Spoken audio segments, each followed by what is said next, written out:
I don't know. It feels like we're right in each other's face. You know? Like I'm really, really in this. Yeah, I think it keeps people from talking over each other a little bit too. Oh They're yeah, just like, You stop. Yeah, you quit. you really have to listen. You do. Yeah. You don't have a choice. It's right in your headpiece. Yeah. I'm so glad to meet you. Yeah, it's awesome to meet you too. I know. Thanks for coming in and doing this. Thank you for having me. Of course. I hope that you don't regret it. I know that's not going to be the case at all.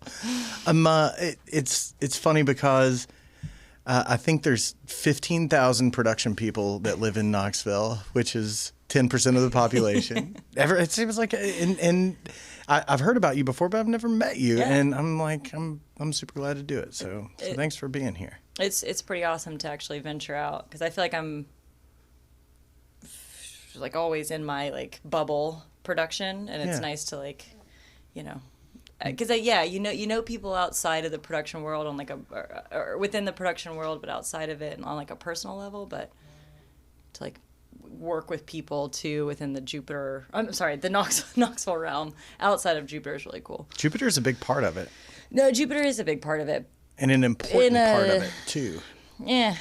Yes. No, it's huge. Every part of the production world's a big part of it. Yeah. Yeah.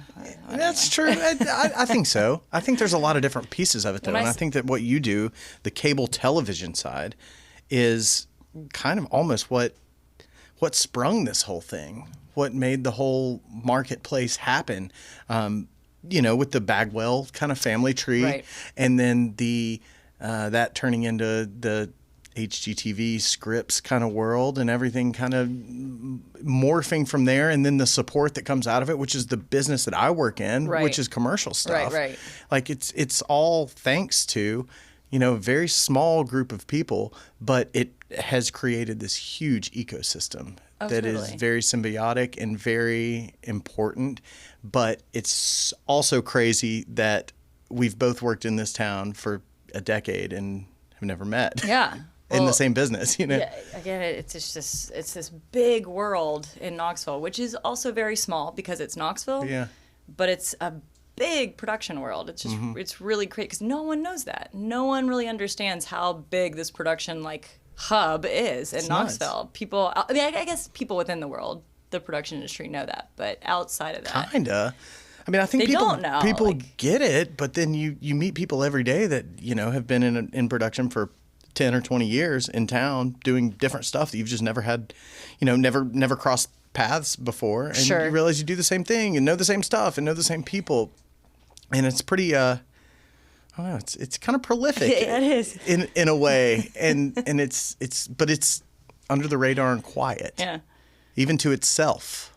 It's quiet to us. Yeah. No. Think other people think we're making some noise out there? I think, like I was saying earlier, I think people know that it's there. We really know that it's there. Yeah. People outside of the world think that it's louder than it is because at the end of the day, we're all just, I think, happy to work in production. Yeah. Everybody's making a day rate, But still, to be doing some kind of fucking fun. Yeah. Production's fun. It is fun. Yeah, it's still a job, but it's fun. It is fun. And it's different every day, too. It's so different, yeah. Yeah. I think that's, to me, the best part about it is that we get to, we get to have a new job every single day almost. Right. We get to do something super different. And, whether it's I assume you work on a bunch of true crime stuff or have in the past. Have you? Bonnie? I deal in murder, yes. You deal in murder? Yeah. Bonnie's making some noise over there. Bonnie's being a sweet girl. She keeps pawing me. Hi, Bubby. Murder's your business? Yeah. Murder's my business. I've always wanted to make, documentaries. Really? Always. Or horror films. Mm. And then I fell into this industry of true crime. And it's basically the best of both worlds. Yeah. So the recreation stuff? Have you done any of that? Yeah. Oh, yeah. Well, so I don't do a lot of on-set recreation stuff. My job is mostly the more the storytelling part, the documentary style? The production side. So a lot of the field work, the interviews with, our real detectives, our real attorneys, our real victims, family members. So digging this story criminals, out. Yeah. And because I have a journalism background and I love talking to people, I think it's a really amazing way of educating yourself and educating, not necessarily others. I'm not to say that I can educate others, but I think just getting people to open their minds, it certainly opened mine, like to listen to people and talk to people who I might not have a thing in common with, but I think that was like the coolest thing about like going out and interviewing people on the road and hearing their stories was such an amazing way of getting a new education. I mean, in a whole like smattering of ways, and legal education and the judicial system, learning how to be empathetic, like as an adult, not just like as when you were a kid, but like relearning how to be a person and be open-minded. But I also think that like putting the right, stories out there can teach other people how to be that way too. And that's what I love about like, documentary. And granted, this is kind of docudrama because we have the recreations and we are kind of, making it a little bit more interesting for people who don't necessarily want to hear every human story. They need some kind of grabber scene, They need to see what's actually going to happen. You got to cut away to something. Yeah, but like it is a really cool way of, well. Have you dug into these? Like, have you gotten a hold of some story that you just have gravitated towards and it's, I don't know, consumed you almost? Oh, man. Because you every day of my life. Really? No. I mean, like they stick with you in ways that you don't like see it coming, because it is murder. You are dealing with like the worst part of people's lives, whether they're a victim or whether they're the ones who like perpetrated the crime or are on that side of it. Like it's heavy material, Yeah. And like that's the part where I think sometimes it's kind of like kind of shocking to me to see how like popular it is, because people love to watch other people's lives fall apart almost. And like Schadenfreude, is that it? Is that the German word for it? Is that what it's called? Yeah, taking joy in other people's misfortune. Oh yeah. Which is why like I think that there's like I like doing it, because like I've learned how to be sympathetic or empathetic, or like you like hear people's stories and realize like I'm not. Yeah. That's gotta be. It's weird because like these are all it's heavy stuff. Yes, and I wonder like these people that you go and talk to and interview and get these stories out of, like what's their motivation for doing it? So it's really interesting because it's all over the place. I think that there are people who just really need to talk about stuff. It's almost like a therapy session in some like ways. Not that in any way we are therapists, but like just to like be able to be heard, and to put your story out there, it like means a lot to people. It's almost closure, like, and I've heard people say like I needed closure by talking about it.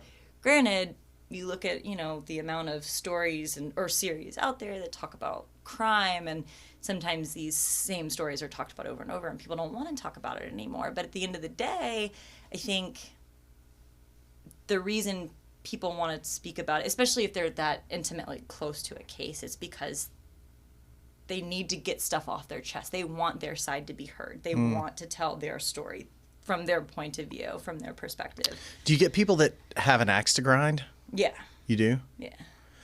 Who are they? Are they the detectives that I think it's the same thing. It's across the board. Really? I've honestly I've worked with some of like the best people in law enforcement, like some of the like greatest group of people who like investigated a case and who didn't have to do anything, but they wanted to do what was right. And that's the best. Those are the folks that you're happy that are out there doing that work. Yeah, and they're not just there for like the medal. They're there. They're there just to do what's right. Yeah. But the axe to grind, that exists too. Does it? What about people who just want to be on television? And I'll just say that I feel like that sometimes goes hand in hand with the axe to grind. Sometimes I feel like I I feel like I've become, especially now, because I think a part of my life I was more of a like glass half empty kind of person. I was like, everyone hates everyone. But no, I think most people, like, they really do want to do better. They want to do what's right. And then there are those people who I think are looking for a way to grind their axe. And they're looking for the attention. And granted, sometimes those things are different too. Yeah. Sometimes people just want to continue being angry, but some people want to be on TV to be on TV. Yeah. Do you get people who do it who agree to be part of these TV shows because they're remorseful that they didn't do more, or that they're kind of it's cathartic for them at all? Cathartic, yes. Remorseful, yeah. I think I'm such a small part of this, so I can't speak for everything. I think I'm very fortunate. I've gotten to see as much as I have, and I've worked in a lot of this as long as I have. But I think sorry. There's a certain, I don't know. There's a certain kind of person. It's not a certain kind of person. It takes a certain kind of strength also to go on television and talk about these, again, this really heavy stuff. Sure.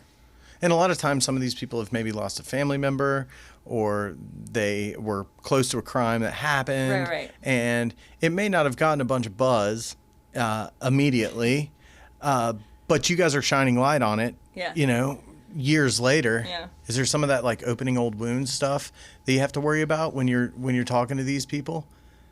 Or does the fact that they agreed to do it kind of preclude them from being sensitive about it? I think sometimes even talking about it can open up old wounds they really? Didn't expect. Do you like that part? Do you like when you get some feelings out of somebody? Like when you're interviewing somebody and you get like a little bit extra out of them that you didn't expect? I do love when people open up. Yeah.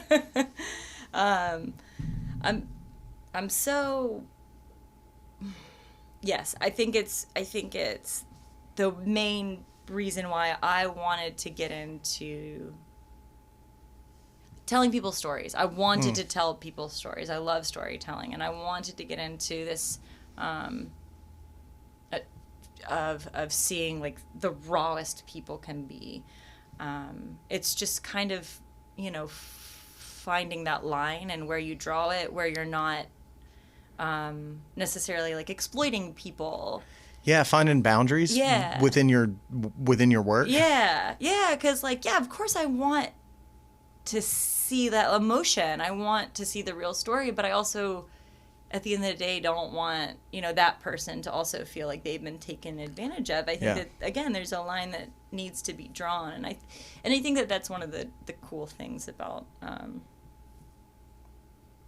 working in murder, working in this true crime genre, is that fortunately, like, I work with like some of the coolest people who are so empathetic and are so like they just know how to make these shows, because I think it does take a special kind of person to like make these kind of television shows where you, again, it's not like kittens and rainbows, it's like it's dark. It's and that's the thing, because it's all over every like network these days. I think people kind of almost like, well, like what kind of murder show do I want to watch tonight? Yeah, I've got all different flavors to choose from, like spouse on spouse murder or stranger murder, whatever I want to get involved in. So it's like when you're working, when you deal in murder, you have to like, I don't know, be that like kind of people who can at least recognize that like this is a lot of people's lives. Right. You're not just like I feel like one of the main things that we see out of like every like interview, every show, is that this isn't just one life that was lost. This is the family's life. This is, a kid's life, a mom's life, a dad's life. But it's also on the opposite side of that spectrum. It's like this killer also did something, and their family, on every level suffered. And it's you gotta be aware, because we kind of almost like narrow it out to like we're so interested in like yeah. this like crime, and it's just television, right? These aren't real people, and it's just TV, right? That's like but honestly, like sometimes that's what we say to get through it too. Like, okay, it's just TV, but at the end of the day, like you sit back and you're like, wow, these are real. Yeah, this is so real. Have you ever gotten too close to a project? Something just got into you, and you're doing the thing where you're staying up all night drinking coffee, drawing lines on the wall with different headshots and like pieces of yarn. Red yarn. Yeah, exactly. Or have you been able to keep it at arm's length? So no, job? I've never gotten too close to a project in like a uncomfortable or inappropriate way. Yeah, like an obsessive way. Never like that. No, but I've definitely like, stayed up a little bit longer and thought about things, or felt things that I didn't expect to feel from doing a job. Right. Bonnie. I feel like, hi, Bobby. I feel like things I didn't care about when I was younger that I've now started to care about, which I know. Bonnie's in the house, man. She's going to be on the podcast. You're sweet. Oh my God. Yeah, and this right here, puppies, is how I feel better at the end of the day. I bet folks who work in true crime have a lot of animals, lap kittens and things like that. My God. Yeah, but it's heavy. So it is. Well, is it hard to leave at home? Is it hard to like? It's got to be heavy duty work. But you're such a kind, like, nice, uplifting person. If you were to tell me that you worked in an industry that made programming that was a little dark and surrounded murder, sometimes I don't know if I would believe it. I think it's just who I am as a person. I have probably a dark sense of humor anyway. I'm really good at just like, I'm good. But I've had moments. I've definitely had moments over the years, just like reading cases, digging your claws into these cases, and like really like, because you do care, especially like when you're out on the road and you're interviewing people and you really start to connect with people in like certain ways. And that doesn't always happen, but sometimes for certain people are willing to open up to you like that. You do have these sort of moments where like I don't hold on to everything, 'cause you do have to let it go, because at the end of the day it is a job, but you can't keep them all. You can't keep them all. 23 episodes a season, but, or whatever. like, there are moments where like something happens in my life and I think, oh my God, what if that happened to my brother? Yeah. What if that happened to my mom? What if that happened to like my husband? What if that happened to like my best friend? Well, like you do have these which you don't want to think about. Those thoughts do creep in when you're talking about murder. So there's all some the time. Perspective gleaned from it too, probably. Like this can really happen. It can actually happen. That's the thing. Which is, I think, at the heart of it. Why I wanted to really like get into storytelling was to tell real stories, and then I got this opportunity, which at the time I was like, it's just TV. Yeah. But they are real stories. Well, you're obviously good at it, because I've seen a bunch of your stuff and it's very good. But you've also been doing it for a long time. If you weren't good at it and if you didn't like it, you obviously would have moved on to a different kind of storytelling. I'm still learning every day. I think that's the other thing too, is that I think people everyone has this kind of, again, material. It's just heavy. It's not for everyone. And not to say that it's for me. I don't love murder, but I you like storytelling, right? I want to tell people's stories. And I think everyone I work with, everyone who's there, like, they just want to do that too, which is the coolest thing.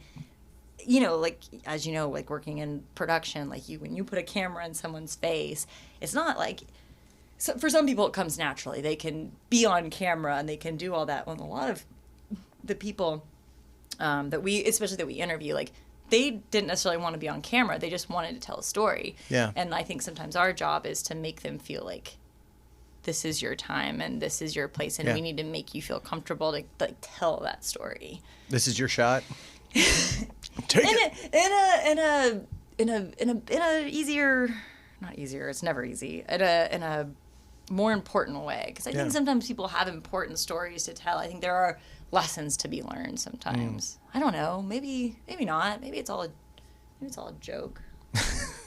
How much of the investigative part of it do you do?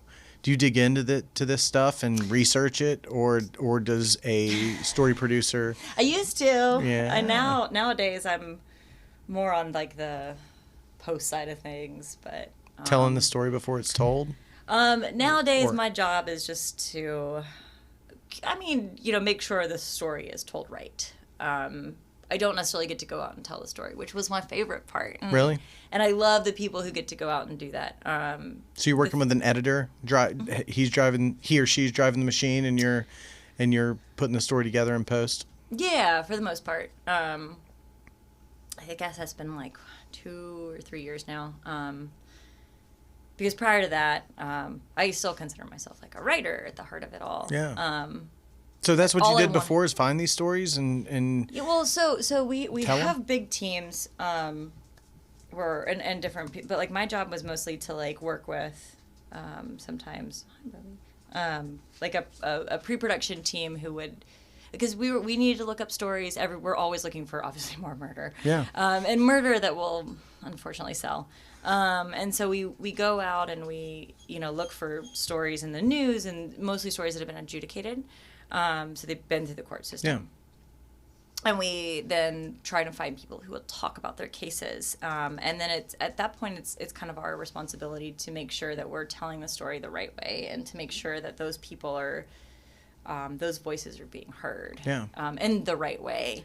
And also in an unbiased way. Like you guys can't be you guys can't be biased, right? We can't be biased. No, we have to try and tell it from a completely factually, like from an investigative standpoint, yeah. from a police procedural, from even a court procedural. It has to be that we are not saying like, well, this person, right. It's not editorial right, kind of word. This person was a shithead and deserved it, or this person was a shithead and was always going to be a killer. You can't do that because you don't know. Right. And like that's the biggest thing I think for people to remember right now is that like no one knows everything. Like you have to be open-minded to everyone's circumstances, because things happen, and yes, that doesn't.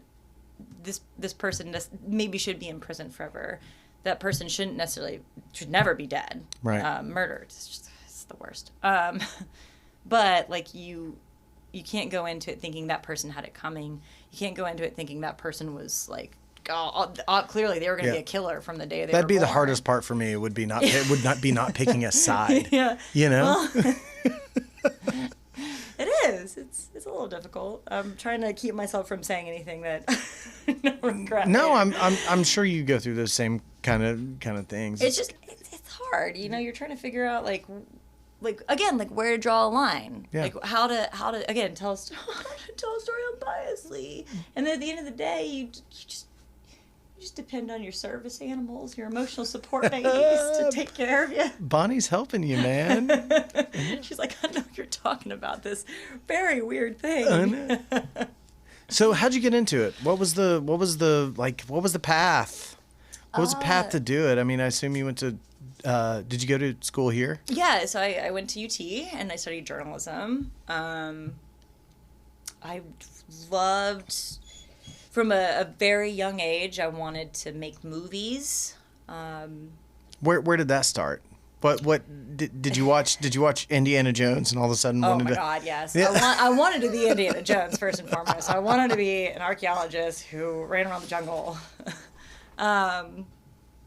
It's funny because so many people get into this business because of movies. Yeah. And we don't make movies. No. We do a very different thing. Yeah. But we tell stories with pictures. But that's what I wanted to do. I feel like everyone. I wanted to like make movies. Like that was my first love. And with Sam's youngest sisters-in-law, I used to make them run around my backyard filming horror movies when I was when we were little kids, and I had a handy cam VHS camcorder, and I would direct them, and I was like, we're gonna make this so scary. And you were the director. They were the worst. Oh, there were like shots of me just being like bossy when I was younger. I was like, I would have been the quintessential director. I was just like hurry up, we're missing the take, the sun is setting. Like, it's terrible. Bigger. Yeah. I need bigger. Throw yourself down the hill. This is a horror film, but like I loved horror films. And so we'd go after we'd make our terrible horror movies, we'd go to Blockbuster and we would rent really, really crappy horror movies. Yeah. And we'd every Friday night we'd rent 2, we'd go home and watch them, and like just really bad. So did you watch a lot of horror? Oh yeah. So horror is such an interesting genre because it's like this anomaly of a filmmaking genre because it has a built-in audience of people who would just go and pick up a movie because it is in the genre. Right. They don't care if it's good or not. Right, yeah. A lot of them aren't, but they are Right. to people who watch them. And it's got this whole cult following, and people who are like actors and actresses who are famous worldwide for making some CDE horror films. It's always been fascinating to me. It's great. It's and a lot of filmmaking practices have been stumbled on in horror too. Yeah. Oh yeah. Well, it's funny because I think like loving horrible horror movies also led to my appreciation of like camp films like John Waters later in life, and like just like the kind of the absurdity of storytelling, like the most ridiculous thought you can have played out on screen. Yes. Because that's kind of what horror is sometimes. Yes, it is. And it's awesome. Yeah, it's so for that good. reason. Yeah. And horror gave camp permission to do that. Yeah. Yeah. And so it's kind of funny because I had this like love for making movies, and so then I got to high school. I was like, oh, like I'm good at grammar, and I was like, so maybe I'll be a writer. And then like I was like, oh, well then journalism. And so like then all through college I was like, oh, journalism is my route. I'm gonna work for like a magazine one day. And then learned Knoxville has a big production hub and fell into that. I was like, oh wait, this is kind of like movies. And then I was like, oh wait, now I can work in murder, which is almost like horror. You're like adjacent to everything you ever wanted to be. So where did it start? So you grew up here? Yes. Okay. Yeah. Mom and dad in town? Still here. Still here. Yeah. Okay. Still in the brothers and sisters and all that? I got one brother. I got one brother out there in Maryville. Down the road. Maryville. And then I got sister in Florida, brother in Nashville. So we're all East Coast still. Yeah, one of 4? Yeah. Okay. Where are you in the birth order? Baby. The baby. Yeah, they're all like way older than me. Okay. Which also stemmed to me lying about my age for so long. So are your parents older? Yes, they're in their 70s. So my sister was 16 years older than me. Oh, yeah. So I was very much a blessing. Like they were not expecting me, and then I came along, and I'm like, hello, ball of energy. And I was very much a blessing. Very Catholic family. Really? What do your brothers and sisters do? Are they creatives too or not? Oh my God. Yeah, my brothers are the most amazing, creative, artistic, can paint, draw, the most they're so amazing, which I don't have. I didn't really? get that. Mom and dad though, are they creative people? Maybe. Really? We never really talked about it. Really? No, they are. I think they're... They were too busy worried about their college-age children while you were growing up. Yeah. No, they are. They are, but I think it's just different, too. Like, I don't know. Like, they're, again, for me anyway, very different generation, because I am the baby. You know, they were in their... I mean, they're in their 40s when you were born. Yeah. And, what did they do? Teacher, lawyer. Okay. Which one was the teacher? Mom. Teacher, dad, lawyer? She refuses to retire. She's been at the same school for 40 plus years. No way. Yeah, and she won't That's retire. awesome. Yeah, it's pretty... I mean... What age kids does she teach? People literally walk up... First grade. People literally walk up to me to this day and they say... well, after somehow we've been introduced, and they're like, oh my God, your mom taught me in first grade. Yeah. And you're like, you're 10 years older than me. Yeah, I'm like, yeah, I know. No, they're like 30 years older than me. I'm like, what? She has grandkids of kids she taught. Really? Isn't that crazy? That's kind of awesome, though. Everyone knows. If I said her name and people everybody heard this, would know her. Probably people who's in your pockets like, oh yeah, that's my first grade teacher. Yeah. Those are the people that should teach. I know, and she's so great. You know? And everyone loves her. Yeah. Like, she's so great. Kind of law did your dad do? Mostly real estate. Ooh, that's fun. Yeah. Like tax liens and stuff like that? Yeah, no like murder cases, which is unfortunate. Although there was this one case that he did, which is like, I hope this isn't a big deal to say. It was a long time ago. He was like, oh, I've got this case where, this woman died and her family's trying to get the house. They might have killed her. Yeah, yeah. But I don't know. I think that was just him. Yeah, that was just him. Being like, hey, you work in murder now. Yeah. Let me say something juicy.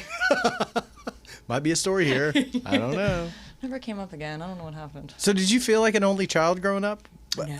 No? Okay. No, I was very lucky that my mom. Well, did you feel like you had 5 parents?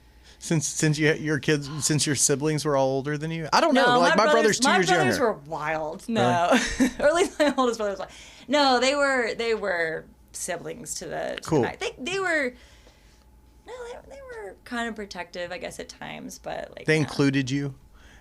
Because I lied about my age. Oh, yeah. When did you get your first fake ID? Oh, no, I never had one. You never had one? Never had a fake ID. Really? Never. Gosh. I mean, I was so good about lying about my age. People were like, gosh, come on in. I guess you are 45. Damn. Where'd you go to high school? Knoxville Catholic High School. Oh, yeah. It's a good school.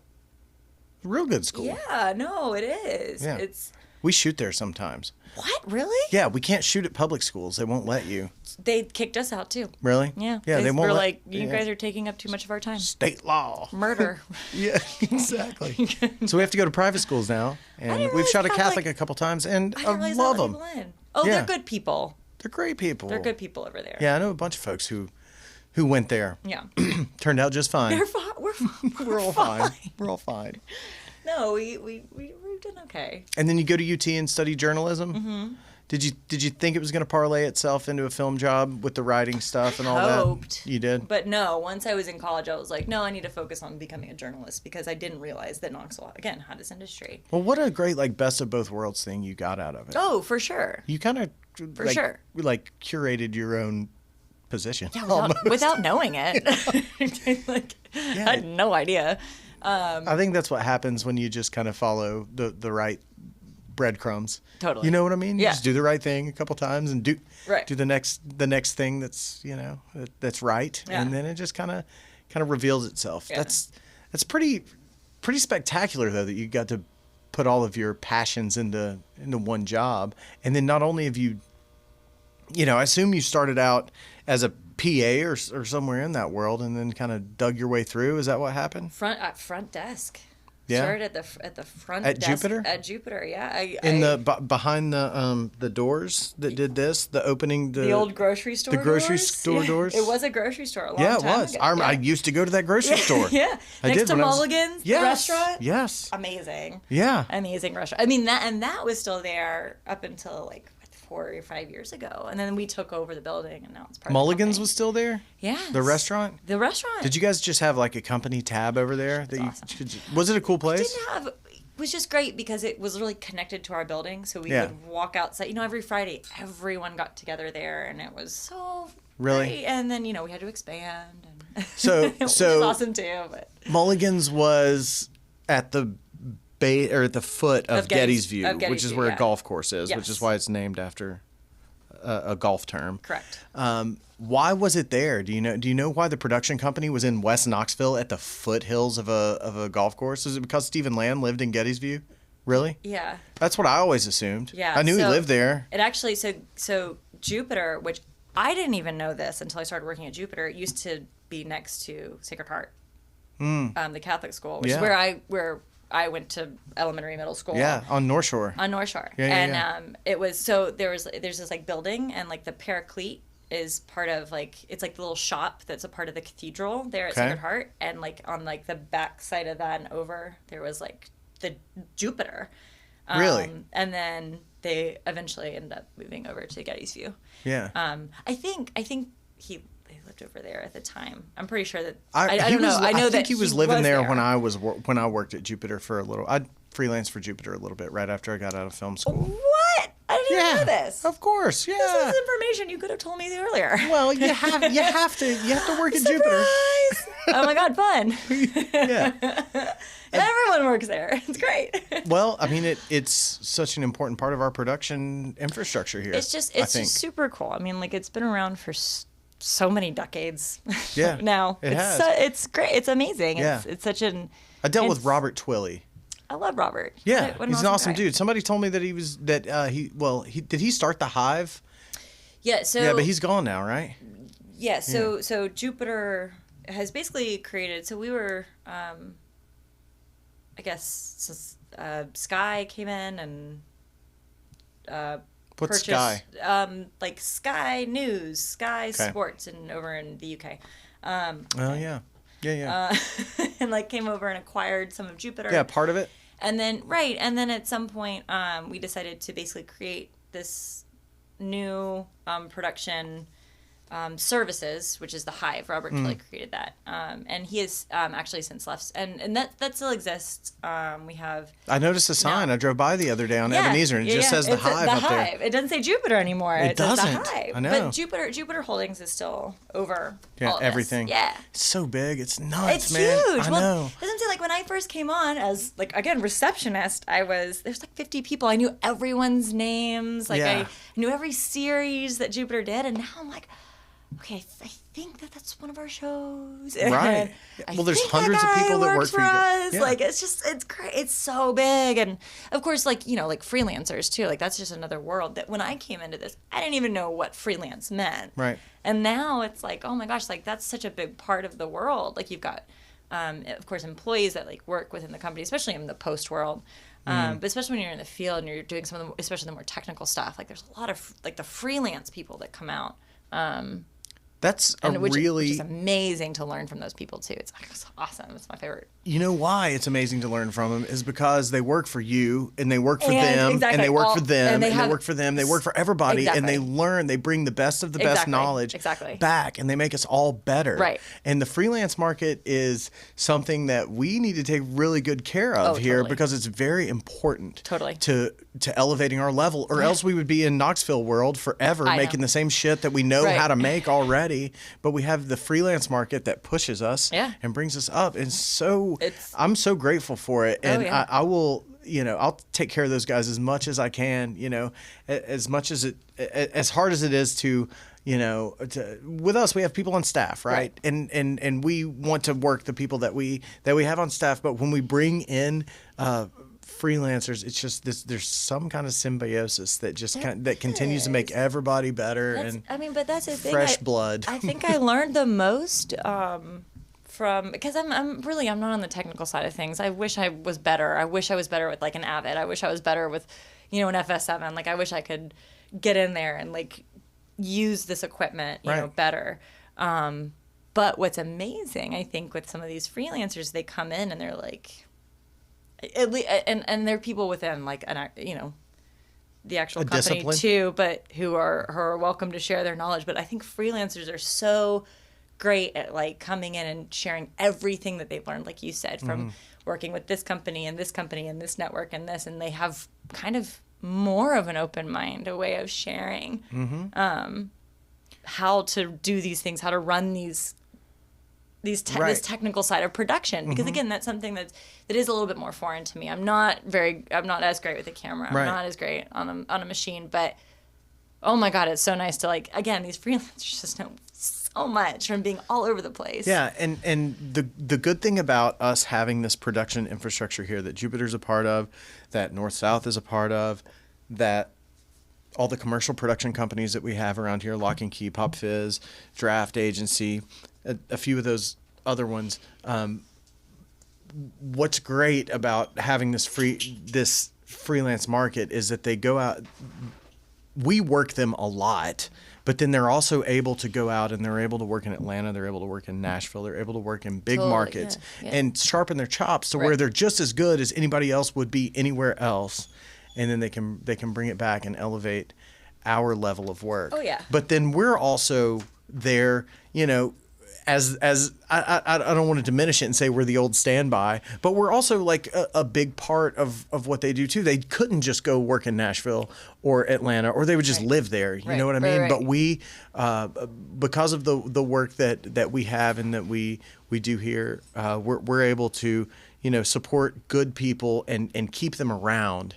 And I think it's really important that we have each other, that the Jupiters have the Lock and Keys, have the Pop Fizzes, have the North Souths to kind of rely on this base and kind of build up this base of freelancers who are able to come in and elevate our work when we need it. And I'm glad that you feel, that you notice that too, because I don't talk to a lot of people who see it that way. They're like, oh, I don't have enough guys, I got to hire a freelancer. It's like, wait a second. Oh, they're the best. Yeah.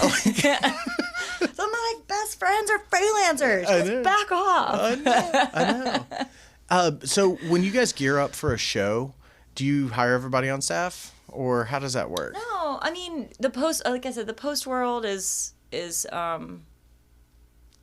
really primarily like staff people, just because it's like a set period of time where we're going to be working on the same show, every season together. It's like, it's nice to have just like that. And it's somewhat of a known quantity too that you can allow for. It's like, okay, exactly. we have to edit 23 episodes of this, or however many episodes. It's going to take this many editing hours. I need this many editors to do it. It's easy to. Not to say that we don't, use especially editors, like freelance editors, because the editing is, such a big undertaking. It's huge. It's a lot of tech to it. It's so big. It's amazing how it takes so much time. Like, that's something that I don't think people get is how much time it takes. And name a job that is as it's as necessary for you to be a creative mind and a technical mind together. Like, those two things are usually separate, right? But but there's a special kind of person that's an editor where it comes together, and you're like, how are you this good at storytelling, right? But also this good at telling me why a pixel is this color? It's weird. It's amazing. It is. It's amazing that, because I think I've always wanted to be that person that can sit down and be like, I'm going to edit this and it's going to be perfect and beautiful. Because in my mind, I'm like, this is how I want it to look. But in reality, if I sit down on a computer, I'm like, I am so impatient. Why doesn't this already look as good as I want it to? Somebody help, I broke everything. It's all broken. I can't. It's like the editors are amazing. I mean, amazing. I've worked with some of the, I think my favorite people to work with are, and the worst, are editors, because they're so good. No, but still my favorite. It's the same person that I love so much is just back off. And I'm like, no, but I need to say something now. And they're like, no, put me in my place. It's over. That's a good relationship to have with an editor. It's so good. Because if not, you're not getting anything from them other than just being a machine driver. Exactly. And that's not why you're hiring them. Exactly. They're a storyteller too, right? They are. Exactly. They're still a storyteller. And I feel like sometimes we put so much technical pressure on them, and they are so much no, and that's so we do work with a lot of freelance editors and staff editors. Our post teams, producer wise, are usually staff, but field wise, our director of photography, a lot of the even producers in the field too.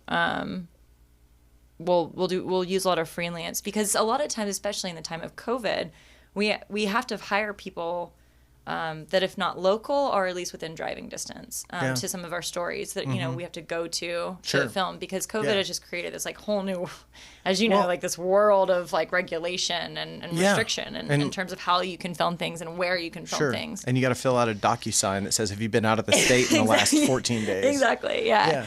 And it makes good sense too, because I would think that because of the nature of the work, and because of if you're lensing this stuff, if you're telling these stories, I would think that it could be a little bit of a grind and a little bit of an emotional tax to do this stuff, because of the nature of the content. Right. So it probably makes good sense to have somebody different DP each, DP an episode, just to kind of give people a little respite.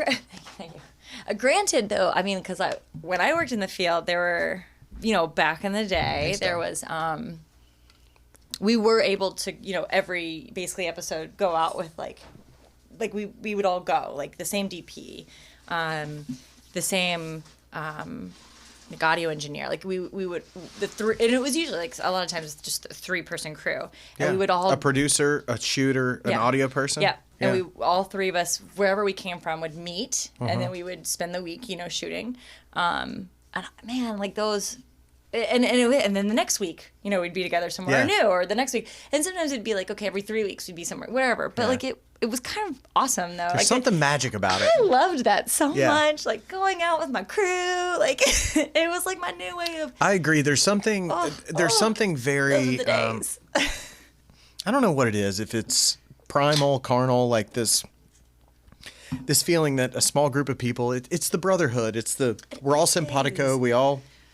We all care for one another. It's not hard to build trust among 3 people. It's not hard to tell if you don't like each other, if you're not working well together, if we need to make moves. If we're doing this together, if the 3 of us are shooting these week after week together, there's some kind of like, there's a family kind of bond that you lose when you're a 60-person crew.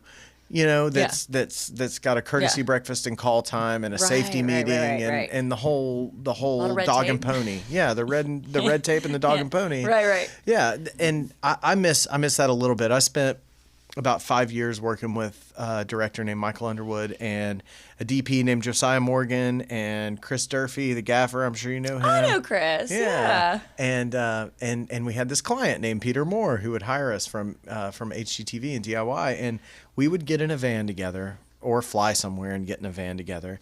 And I mean, I look back at it as the most magical era of my life, of the 4 or 5 of us going somewhere and doing these things that we were punching above our weight. We were doing really great stuff that felt even more special because we were doing it as a family. Right, totally. And then you kind of lose it a little bit when you get super big. So there is that allure, I think, especially with like film school people that come out and want to shoot with the best cameras that take 10 people to AC them and operate them and all that, and that's great. But I think there's something. It makes a beautiful picture. It does. Don't get me wrong. But amazing. I can get joy on the thing that you're talking about, which is 3 people going out and doing and making something that is running on primetime television. You had your little family, your sense of community. Like I will never forget being on the road in the middle of nowhere, Montana, and like in the middle of it was like maybe July or whatever, and our crew was like, let's go down to the river, which was like half or a quarter of a mile from the hotel, and we had to go through these woods, and we get down to the river and we're just splashing around in the water and just like we're in Montana, like just like happy to just be in like this wild place, experiencing something with people that we just like have interests with, that we get along with, that we're making. And at the time, too, we were making a really cool TV show, true crime. But still, like, we liked what we were doing, too. And we had this, like, really positive energy everywhere we went. We were just happy to be there. It was such a... I love that. That's another part, is it's easy to keep positive energy with a small group. Right, totally. Oh, my gosh, exactly. One bad apple, one bad mood can ruin 20-person crew, but you got 3 people together. I've been there, too. Because there's going to be, like, that one guy who, like...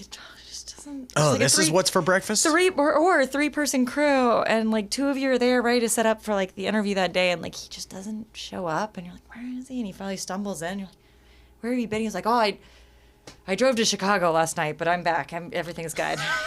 What are you talking about?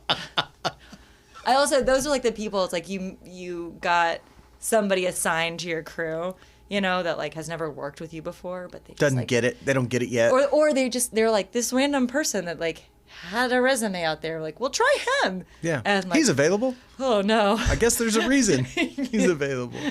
This is weird. That's the other thing. I love all the weird people that work in production. Yeah, it's interesting. Even that guy. What a weirdo. Love him. Yeah. So great. Love that he went to Chicago for no reason the night before. So great. I love all the weirdos. Yeah.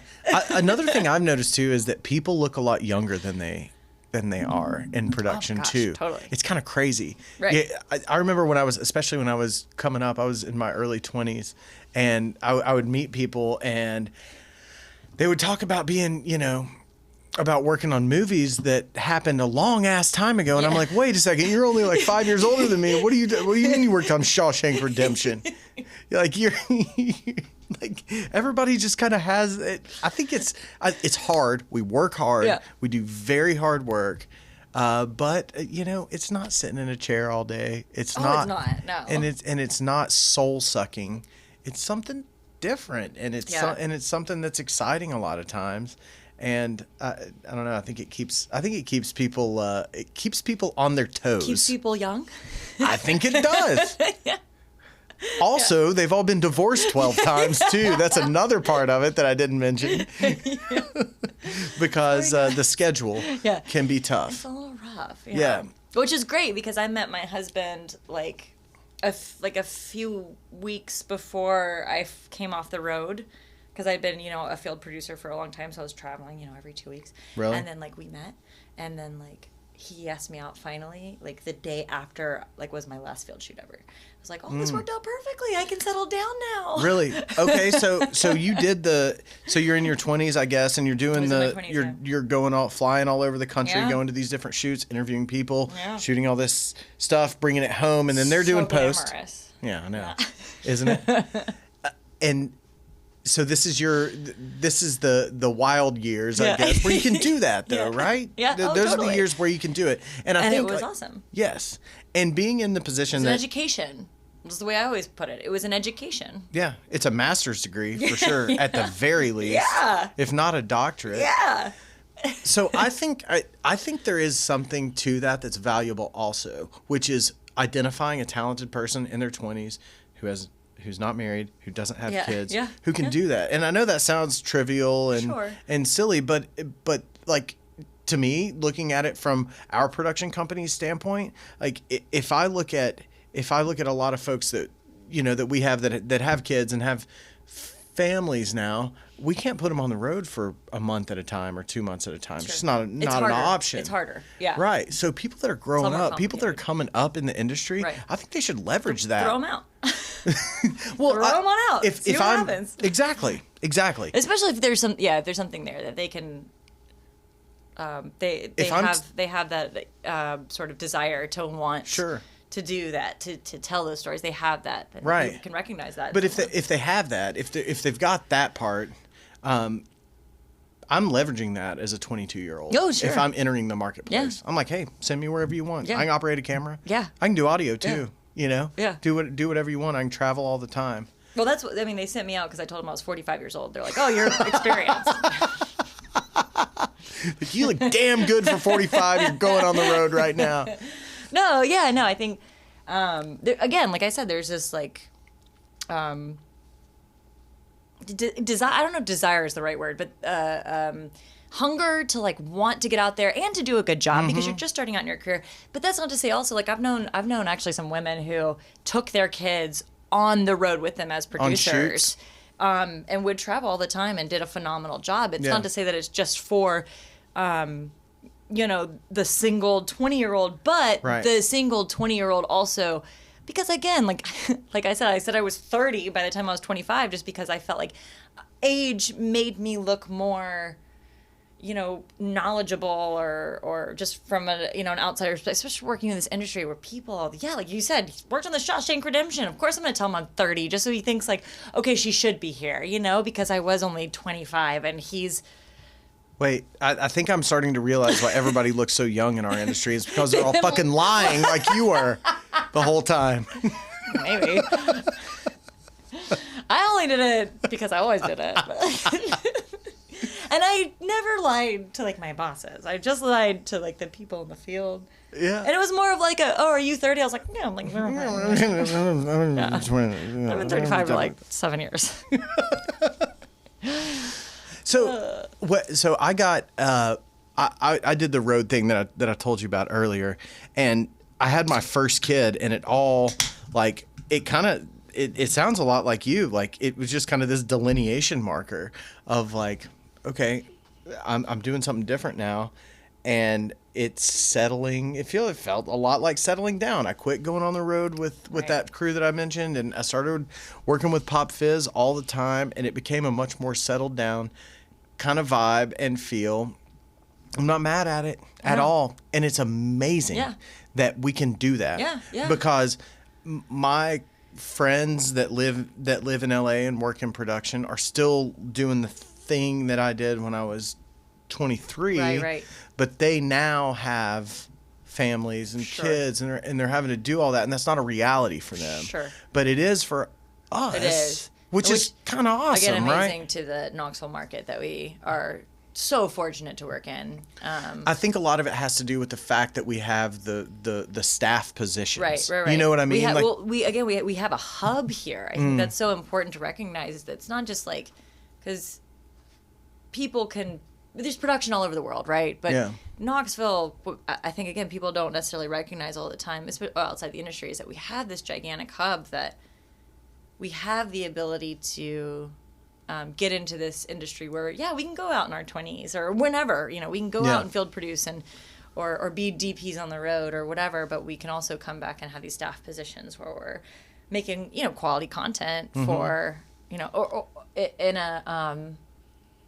not so even just post, but like in a market, in a city where we have like HGTV and Food Network and Travel Channel and all these things where like there's so many opportunities that we can make things. Studios, I mean, like you have this new complex that's about to like start. I'm excited about that. So awesome. Do you know anything about it? No, not really. I know that Bob Baskerville's involved. That's all I know. And River might be involved. Right. That's River's it. involved. There was a press release that came out, and I read it. The same one you did, I'm sure. I read it, and I was like, awesome. Yeah. So I love it. I love what's happening in Knoxville. I hope it's exactly what it says it is, and I hope I can rent it to shoot some stuff. Yeah. Well, and I mean, at the end of the day, I think it just means that our hub is just growing, which at the end of the day also opens up more opportunities for every company, for every production like facility that's in Knoxville. Yeah, and it seems like a need for the marketplace too. I'm sure you guys need to go shoot tabletop pickup stuff all the time, where if you just could walk into somewhere, set up a camera and a tripod, turn the lights on, pull the trigger, you do it. Yeah. And we haven't really, I mean, and I don't want to hate on HP Video. They've been a great resource for us for a long time. Sure. Yeah. But it seems like people have, people don't remember that. It doesn't seem like we have a studio around here that we can just walk in that's very production centric and very I don't want to say pandering, but very that really goes after production companies like ours to produce stuff there. And I think that if it is what it says it is, this new production space, I think it's going to be very, very useful for a lot of companies. I would like to know more. I would too. I would like another press release just to update us. I should have somebody. I should go find somebody and get them on the podcast and get some and hammer them. Oh, what? I actually might know someone who I heard got a job there recently. Yeah, let's do it. I'm just gonna go straight to old Bob. I've worked with him a few times. I'll hit him up. I'll go pull up an old call sheet, give him a shout, get him over here, get the down low. He might do it. Who knows? Who knows? You never know. Got this old podcast. I'm trying to just getting information out there. Just trying to spread the word. Yeah. The good word. Have you when you started working in town and traveling a lot, it at some point you said settled down, but you moved, didn't you? At some point. I did, but not for any production reason. Oh, really? So at that point I was working post. You were in Knoxville working post? I was in Knoxville, I started working post, and then my husband got basically relocated with his company to California. Okay. And so Which part? It's the San Francisco Bay Area. So we were technically in the East Bay. Nice. Which was awesome. Love the Bay Area. So great. Perfect weather all the time. Yeah. Like I'm dreading the summer that's about to hit us because I hate humidity. It rains a little bit in the Bay Area, though. I lived in Southern California for a few years. Where I lived in the East Bay, didn't never rained. Really? It was supposed to rain in like March and April, and like when I was there, it like barely ever rained. It was like drought season. Have you not heard about all the fires? Oh yeah, I have. It was bad. Which is crazy. It's so bad. So, part of that is because they're developing areas, because San Francisco Bay Area is so overpopulated that they're pushing out to areas that have been wildfire places for a long time. They're just building houses there now. Yeah. And so now there's fires taking over people's houses that are 5 years old. And it's like, well, these fires happened here 10 years ago. That's what I'm saying. Like, so East Bay and like around the bay, like basically there's these hills that, you know, snake around and block the bay breeze. It is so dry. I bet. That like it takes a hot summer day and like last summer, for instance, like strike of lightning all over Napa and like Sonoma areas. Yeah. That it just wine country. Yeah. Which was also awesome to have right there. But that's another go in there a lot? Oh my God, every weekend. Really? It was great. How far was it? So it was 30 miles. So I lived in the East Bay of San Francisco. So we were 35 miles south of Napa. So there was like Napa, Sonoma, San Francisco. So are you north of Oakland? In the east, just directly east of Directly Oakland. east of Oakland. So you literally, there's these hills that block the bay. You go under these hills, there's this tunnel that we always went through. It was a crazy tunnel. And then once you're through those tunnels, you've got like Orinda, Lafayette, and then Walnut Creek. And we lived in Walnut Creek. Gotcha. Because my husband worked in the far out East Bay of San Ramon. And so we were like, well, let's find a place. It's easy to get to the city, but also easy for him to get to his job. Gotcha. Is he a tech guy? No, he is a contracts business guy. Cool. Cool. But no, yeah, so we were out there. It was always supposed to be a 2-year gig, so that's why I was like, oh, I'm going to go live out here. The company said, okay, because I'm coming back. This is before COVID? This is before COVID. So this is before remote work was and then COVID ubiquitous? hit. COVID hit. While you were out there? While we were out there. Okay. And we were just like, he became remote then at that point, and I was, of course, so remote. Everyone became remote at that point. Yeah. And we're just like, let's go back to Tennessee. I mean, I'd always wanted to be in California. And it was so funny. When I went to California, everyone was like, oh, so many opportunities and production out there. You can work out there. You could find a new job out there. And I was like, no, I love my job. Like, I want to stay with this company. Like, I'm not looking for another job by going to California. Yeah. And there were opportunities, but it's actually like really nuts to see some of my friends who kind of were in the industry out in California who, when COVID hit, things shut down. So crazy. And it was like, yeah, like, I mean, not that I told you so, but you know, it's like, I am happy with, you know, what I have. Knoxville, again, it's a great hub. And like to watch California go through, because California is like, it's not so much a hub as it is something that's like ready to implode. Yeah, it's always felt volatile. Yeah. It always feels like it's just on the verge of you know, everything going to hell. Because that's where everything exists. Yeah. At least that's what California thinks. Well, yeah, you're exactly right. That's what everybody would like to think. Yeah. I lived in LA for 2 years. I moved out there to work in production. Well, I moved out there to act, and I ended up working in production while I was out there. And man, I have got to say, I love the mentality that people have here over the production world in California. It's just so different. It is a lot different. It's so cutthroat and it's so plastic. It's scary. Yeah. Like, I couldn't survive in that. It's hard. Yeah. I did for a couple of years. To you. Yeah, and it was hard. It turned me into a monster. Yeah. I remember coming home and my best friend was like, "Who the fuck are you?" And I was like, "I don't know. I just thought this is how people behaved." He's like, "No, man. You're acting like an asshole." Yeah. Oh, that's California. Yeah. That's LA. Well, that's LA. Yeah. LA, because it is. It's so cutthroat. Mm-hmm. And that's the thing. It's like I couldn't do it out there either. PAs get paid almost twice as much money in Knoxville as they do in LA. But I think they're miserable. The ones here or the ones in LA? The ones in LA. Oh, yeah. They're so miserable. It's tough. Like, it's tough living, man. They're sad. It's fast paced. It's fast paced. Yeah, but that's fine. It's more like they're miserable. You think? Yeah. Yeah, I kind of get that, and I do. But what is so ironic about that is what California is selling everybody that lives there. The thing that is the selling point is the weather.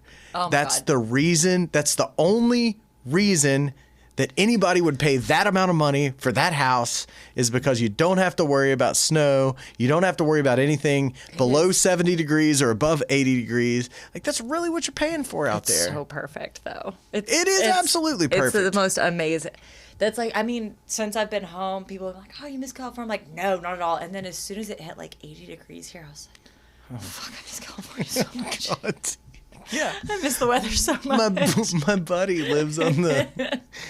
lives a block off of Venice Beach in a condo, and he doesn't have an air conditioner or a heater in his apartment because he doesn't need it. I'll say, LA can get kind of hot though, so not that aircon I need. Not if you live on the coast. Not if you live a block off of Venice Beach. You don't. He's got a fireplace, and he fires it up twice a year when it gets down to 68. Well, that was San Francisco. I mean, it can get chilly, and yes, it can get rainy. And Carl the Fog, what a pal! Carl is what they call the fog in San Francisco. It's what does it stand for something? No, he's just that's his name, Carl. Really? It doesn't stand for something crazy? It's not an. Okay, I was only there for like a year and a half, so if I'm wrong, sorry, California. But no, I always met him as or people were like, yeah, it's Carl. Carl's here, whatever, and like it could be chilly, but then. It was like when the fog cleared and the sun came out. Mm-hmm. I mean, you know San Francisco, like people are great in San Francisco. Like they come out and like the full like celebratory regalia. Like they're there to just it's Absolutely. A day, you know. And it's like the people in San Francisco is also what I miss about California, and that like they're just a different kind of... Like, I mean, every city's different. San Diego's different. LA's different. San Francisco's different. People in San Francisco are just wildly in their own world, and it's amazing because it's San Francisco, and it is its own world. I always loved that about it. I always loved getting away from LA and going to San Francisco, which we did like once a month. Yeah. We would drive up the 5 and it took we would leave after work on Friday and drive up to San Francisco and get a hotel room and stay in San Francisco for the whole weekend, and it was amazing how much different life was up there. People are happier there. I think people are happier there too. Nobody's stepping on each other's throats to get to the next thing. Yeah. It's like, hey man, we're here. Look at this awesome thing I just made, or let's enjoy this together. Let's go here and not be as as populous as San Francisco is not as overpopulated as LA is. It is smaller. It is smaller too. Which is great. Yeah, it's 50 helps. Square miles. Yeah. And it's still not as on top of each other as LA is, at least seemingly. Right. I feel like San Francisco is more dispersed. Like people are, yes, it's dense, but people are everywhere. In LA, people are on Melrose at this thing because this is the popular thing that's happening right now. Right. Or people are at this premiere and this is the thing that's happening. We got to all go stand in line. There are a lot more neighborhoods. Yes. Because of how small it is, there are way more neighborhoods for people to go and gather and move to, which is really nice. Like you got let's go to Outer Richmond or Outer Sunset and like hang out at the beach, or let's go over to Fort Mason and like hang out on this beach, or let's go over to Nob Hill and be inside the city or whatever. It's just like there's all these different what's happening now. No. It's just like this is happening all the time and let's all go be a part of it. Which is so cool. And I love it. And the weather was really great. When the sun came out, it was fucking beautiful. But no, I don't miss it. You don't? Are you glad to be back? I love Tennessee so much. Yeah. I think people shit on Tennessee a lot more than they should because it's still a great place. Who does that? When you were out there, did people have did they? When I first moved out there, I was looking at an apartment. We moved out there, we were looking at an apartment, and someone like the not real estate guy, the landlord, I guess, at the apartment complex, or like the business guy, whatever. Yeah. He was like, "Oh, where are you from?" And I said, "Tennessee." And he said, "Oh, I've never had any interest to go to Tennessee." I thought, that is so rude. Yeah. I would never say that. Awful thing to say to somebody. Any state, even Iowa. No, I've never had any interest to rent this apartment, you asshole. We did not rent it. Yeah, of course not. We'll live next to that guy. But I think that there's just I get it. We're a landlocked state. Which is the tough part. And like we're in the South, and I know that there's a lot of issues. Not to get into anything to disagree about, but Tennessee's still a great, beautiful, fucking awesome. especially, well, I'm sorry, East Tennessee is so fucking awesome. Yeah. And so beautiful with the mountains. Agreed. And our, like, we live in a rainforest. I mean, this is technically a rainforest. It is. It's a temperate rainforest. It is. And it's beautiful. We live in such a beautiful area of the country. Yes. A million things to not understand Tennessee about, but whatever. Sure. Yeah. I love this. And it is my home, so I am very biased as well. Yeah, but a lot of people hate their homes, too. It's true. A lot of people say, F that place, I'm out. Also, though, Knoxville, if I can just, get to the root of all of this and talk about how fucking awesome Knoxville is. I mean, I've been here my whole life. I remember going to Market Square when I was a little kid and it being kind of a shithole. Yeah, dead. And, like, looking at it and how it's being here while it's progressed all these years and seeing everything that's happened.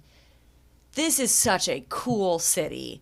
Our industry is awesome, but beyond that, like, just the amount of people caring about this city and growing it to what it is so beautiful. I think that's you hit on a really big part of it there. I feel like people choose to live here. There's a lot of and to come back. Yes, yeah. There's a lot of air quote better places to live than Tennessee, but people choose to live here for good reason. And because they choose to live here, they care about it and they take care of it. And they want other people to live here too because it's the best. It is. I mean, like I know there's that whole thing like, oh, don't talk about it. And more people will come, but like I get that too. But I also like, man, I don't have a scarcity mentality about this place. Yeah, no, not yet. I want everyone to come and like see that. I mean, but we're not Austin. Yet, or Nashville. Or Asheville. I talked to somebody in Asheville today. She was like, man, great place to visit. I don't like living there. And it's just because it's it's tough. But every place small pie. Every place is going to get like that, right? I mean, every city is going to turn into that. Knoxville just happens to be a really cool one that's been so affordable to live. Mm-hmm. Just such an easy place. People, your neighbor, you know your neighbor. You like your neighbor. Like, even if you don't agree with your neighbor politically or you don't like care for their kid or whatever, you still love your neighbor. Like, people are just like genuinely like interested in, because I think that's just like part of like the Knoxville like community and mentality. It's like, it's really nice that's I've known that my whole life, and it's really lovely to see that continue like into adulthood. That still exists and it's only growing. Like, our community is only growing. And especially, again, I think the production industry, again, something I didn't know that existed when I was a kid. And it did. It was just smaller. And now to see how much it's grown and to actually, like, educate myself and learn about how it's grown, it's like, and that's just a part of it. I mean, it's such a small part of it. Like, that's so many different parts of Knoxville or, like, these community. Yeah. I wonder, though. Is it that thing that you're mentioning, which is this caring about each other, this community vibe, mixed with this legacy industry that's terrible, production right, filled with terrible people? Sure. Have we brought something to it? Do you know what? Have we married something with a terrible industry? We created like a new. I'm just wondering, like, is that why it's working? Maybe that's why. Yeah, maybe that's why it's thrived here. Right. Because we've infused a little bit of all shucks into it. Yeah. A little bit of y'all. Yeah. You know? Yes. Like, yeah, no shit, everyone loves Dolly Parton because she's a good fucking person. Exactly. And like, half my kids' books came from Dolly Parton. Exactly. Yeah, I like that idea. I'm going to think about that. Yeah, that's something worth thinking about. Yeah. Because I've always wondered what is it that has made this place kind of this diamond in the rough production world that for some reason it's just existed and excelled here. And I think that might be it. Because we've approached it from a human standpoint. It exists in Atlanta. It exists in Nashville. And it's successful there. But there's a reason why. But it's disproportionately successful here. Yeah. There's no reason for it. And there's no reason. Right. Yeah. Yeah. You're onto something. I think so, too. It just came to me right now. I gotta think about it a lot. Have we missed anything? Have we not mentioned anything? Probably haven't talked about anything worthwhile. I think no, we have. no, I think we have. No, this has been really great. So awesome. I think so. Awesome. Yeah. I'm so glad that we're finally like talking. Me too. The universe has brought us together to I think like so, too. figure out this exact point. Yeah. That Knoxville is where it's at. If that's the only thing we take away from it, I think it's a huge win. And we are in it. Yeah. I'm with you. Yeah. You want to come back sometime? Yeah. You want to come back in like a year or two? Yeah. And then talk about like what's happened? Maybe like 3 or 4. Let's do 4. Let's see what happens in like 4 years. Yes, we did it. We got it. We got it. It happened. Maggie, thanks for doing this. I really appreciate it. Thank you so much for having me. Yeah. Again, I hope you didn't regret this. Hope I wasn't too It was an absolute pleasure, for real, and a joy. Yeah. I'm glad to meet you. I'm so glad to meet you too. Thank Yeah. you so much. Thank you. Awesome. Take care. Bye. Fuck yes.